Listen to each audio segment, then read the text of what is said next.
Hi guys, welcome back to another tutorial video. So in the following video, I will guide you to use the voice filter on voice message which you have sent on Instagram.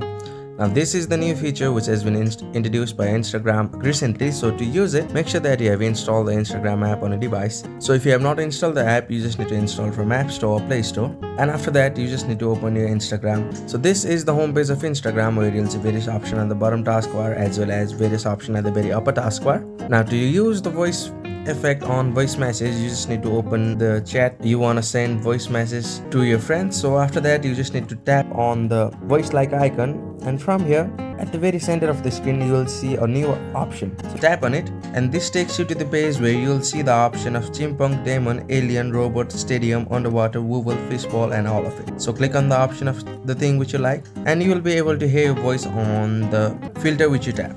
So by doing all of it, you will be able to use the new option of voice effect on voice message on Instagram. So that's it. Thank you for watching the video. Please don't forget to like the video and subscribe to our channel. Thank you.